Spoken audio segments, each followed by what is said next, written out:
Good afternoon, Paris. My name is Tauhid and welcome to the Sucipto News. The Paris Agreement, established during the 21st Central Conference of the Parties in 2015, was a transformative global initiative under the United Nations Framework Convention on Climate Change. Unlike its predecessor, the Kyoto Protocol, the Paris Agreement showed universal involvement in climate action, requiring commitment from both developed and developing nations. The Paris Agreement was signed in 2015 by 195 countries and the European Union with the aim of preventing global temperature from increasing by 2 degrees Celsius above the pre-industrial levels. It also aspired to limit the temperature rise to 1.5 degrees Celsius if possible. The Worldwide Fund for Nature referred to it as the first truly global commitment to combat the climate crisis. As of a 2019 report, global carbon dioxide emission had risen by 50% since 1990. Under the agreement, each country is responsible for establishing its own targets and timelines for achieving them. For example, France has outlined a plan to pass out all petrol and diesel vehicles by 2040. Every 5 years, countries are required to provide updates on their progress. However, the agreement has faced criticism. A 2017 UN report highlights the emission gap, which signifies the disparity between the targets outlined in the Paris Agreement and the actual action taken by countries to meet those goals. Let's explore the efforts of some countries in fulfilling their commitment and assess their effectiveness thus far. Firstly, let's hear the report from Miftakhul as a representative from Morocco. Reporting from Morocco.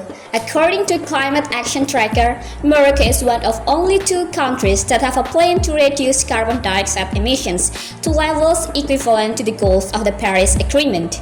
Morocco has a strategy called Plan Vert or Green Plan in dealing with climate change issues.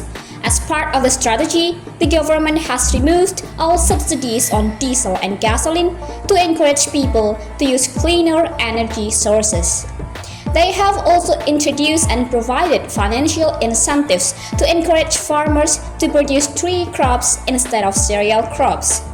Morocco hopes to conserve its unique biodiversity and reduce deforestation caused by traditional agricultural practices by promoting tree planting.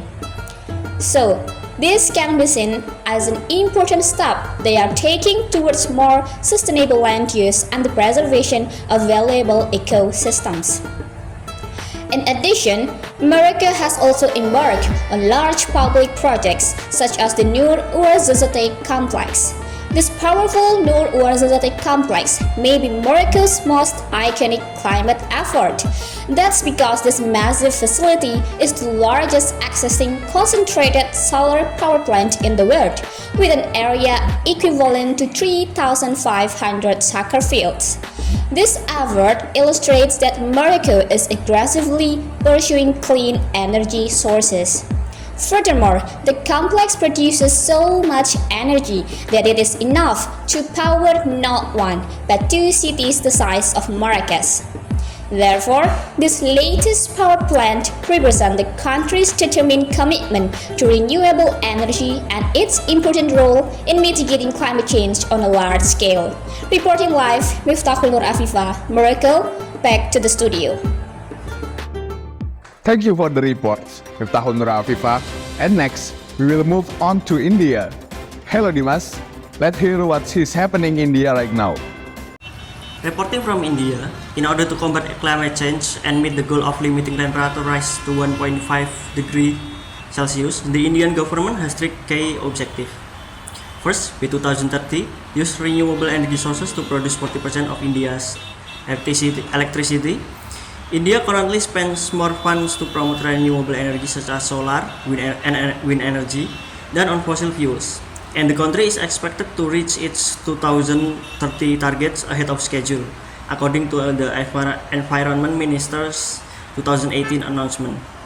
Second, replace the trees that have been lost to deforestation in order to establish a carbon sink.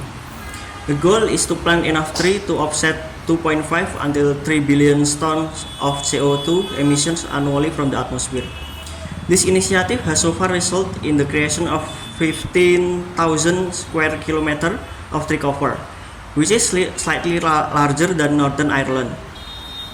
Third, reduce the emission intensity of the economy, or the amount of greenhouse gases created for every pound or dollar of a nation's GDP, by increasing energy usage efficiency in various industries, such as obligation for use non-fossil sources of energy for factories and transportation, as well as implementing energy conservation building codes for commercial and residential, by adopting passive design strategies utilizing the natural environment to replace the role of heating, cooling, ventilation, and daylight integration. Since 2005, India has so far reduced its emission intensity by 25%, and its aim for a further 8 until 10% reduction by 2030. However, according to calculation by Carbon Action Tracker, India's goal will only be feasible with a 1.5 degrees Celsius temperature increase if the nation gives up on its ambition to construct new coal-fired power plant. Okay, that is it. Reporting live from India, Dimas Satria. Thank you. Back to the studio. Thank you for reporting from India. And now we will hear a report from Nurhalisa to know what happened in the European Union. Reporting live from Germany in Western Europe. As of the Paris Climate Agreement, the EU set a goal of reducing greenhouse gas emissions to reach 40% by 2030. In spite of that, according to the Climate Action Tracker, the EU's present policies would surpass that target. The EU is planning to meet the target by reducing emissions from transport. The European Parliament has introduced financial incentives for cities and countries to switch their public transport system to green alternatives that use electricity or biofuels. The individual countries within Europe are also working towards their own targets. Here in Germany, the Grand Coalition government of the Conservative Party or CDU or CSU and the Social Democratic Party or SPD has followed through on its coalition agreement to approve the 2050 Climate Action Plan. According to the plan, emission limits for new cars will be set at European level, and that governments will advocate the development of ambitious targets so that a reduction in transport greenhouse gas emission of 95 to 98 million tons of carbon dioxide equivalent will be reached by 2030. These cuts will be achieved with greater efficiency and increased GHG neutral energy according to the plan. The government stresses the need for additional measures to support public transport, rail transport, as well as cycling, and will rapidly develop concepts to ensure the achievement of the 2030 milestone, and eventually the final target of almost greenhouse gas neutral transport by 2050. The federal government said that Germany would reduce its greenhouse emissions by at least 55% compared to 1990 by 2030, and at least reach to 70% by 2040, which is largely in line with its previous GHG reduction goals. However, the EU is still the third largest emitter of carbon dioxide behind China and the United States.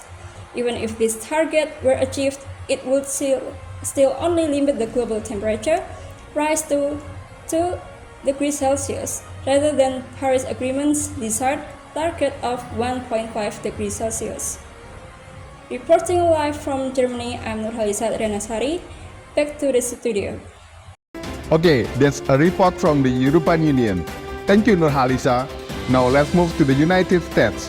Hello, Hasna. Let's hear what the United States did to fulfill the agreement. Reporting live from the United States, our top story tonight shed light on the evolving environmental commitment of the United States since the Paris Agreement. Carbon Action Tracker, an environmental watchdog, has classified the US target as insufficient at the time of the Paris Agreement signature. Shockingly, these targets have since have since been downgraded to critically insufficient. The shift is a tribute to a concerning trend. Since 2017, the US government has been rolling back environmental standards. Notable changes include a reduction in energy efficient light bulb requirement, freezing cars efficiency standard post 2020, and impending loosening of regulation on methane leaks during oil and gas production. In a pivotal moment back in June 2017, then President Donald Trump announced the US withdrawal from the Paris Agreement, citing potential economic repercussions. However, a resilient response followed. The Climate Alliance emerged spearheaded by 3,800 leaders from US states, towns, tribes, and organizations. Their commitment to uphold the US Paris target, even in the face of withdrawal. Looking ahead, all 24 states part of this alliance have ambitious goals. By 2025, they aim to slash greenhouse emission by significant 26 until 28% from 2005 levels. Some states are taking even bolder steps. For instance, Colorado has mandated that automakers sell at least 5% electric vehicle by 2023. Meanwhile, California has set an audacious target: complete carbon neutrality by the year 2045. Reporting live from the United States, Hasna Nata, back to the studio. Thank you, Hasna, for reporting from the United States. And for the last report, it's from the United Kingdom. Good afternoon, Alan. What happened in the UK right now? Reporting from UK. The UK has been a pioneer in the global fight against climate change. Back in 2008, it became the first country to establish a legally binding national commitment to reduce greenhouse gas emissions in the Climate Change Act of 2008. The pledge aimed to cut the country's emissions by a substantial 80% by 2050 relative to 1990 levels. In 2019, the target received an ambitious update, shifting towards achieving a staggering 100% reduction by 2050. This groundbreaking objective, widely known as the Net Zero target, envisions that any remaining emissions of greenhouse gases in 2050 will be counterbalanced by the removal and absorption of an equivalent amount of carbon from the atmosphere. The Climate Change Act of 2008 also established the Climate Change Committee, a body tasked with proposing carbon budgets to the government. These budgets span 5 years and are set a decade in advance, affording the government the necessary time to prepare, strategize, enact legislations, and mobilize the right kind of investments. Impressively, the UK has successfully met the first 2008 to 2012, second 2013 to 2017, and third 2018 to 2022 carbon budgets. The fourth 2023 to 2027 budget has been established, continuing the nation's commitment to proactive climate actions. Unfortunately, the UK's government handling of its climate policies is raising serious concerns about its long-standing claim to global climate leadership. The UK Prime Minister Rishi Sunak made a startling announcement in September 2023 that he was going to backtrack on several important climate policies. Among these were the postponement of the 2035 phase-out of gas boilers, the 2030 phase-out of new gasoline and diesel vehicles, and easing requirements of landlords' obligations to improve the energy efficiency of their buildings. This policy change is likely to cost households billions of pounds in additional expenses, and it will impede the UK's efforts to meet legally mandated climate targets. Businesses are already having difficulty adjusting to the additional uncertainty brought about by the change in an already difficult economic environment. As investors' confidence in the UK's commitment to climate action is eroded by this policy backtracks, critics are beginning to doubt the country's standing on the international scene. The UK's overall efforts to combat climate change are currently rated as insufficient, which is worse than the progress made the year before. This development is the latest setback in the UK's climate action. Reporting live, Virgian, United Kingdom. Okay, thank you, Alan, for the report. And now we will go to the conclusion.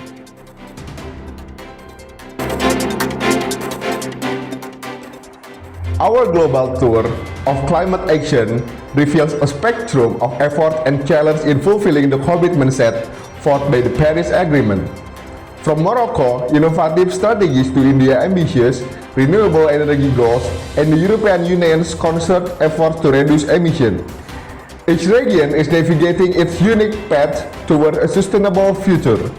Meanwhile, the United States faces a complex scenario with divergent policies and the federal and state levels, and the United Kingdom grapples with recent policy change that may impact its climate leadership.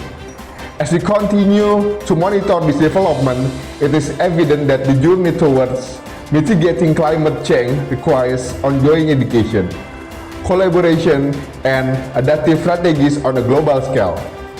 Stay tuned for further updates on the Sucipto News, your source for comprehensive coverage on environmental matters. Thank you for joining us today.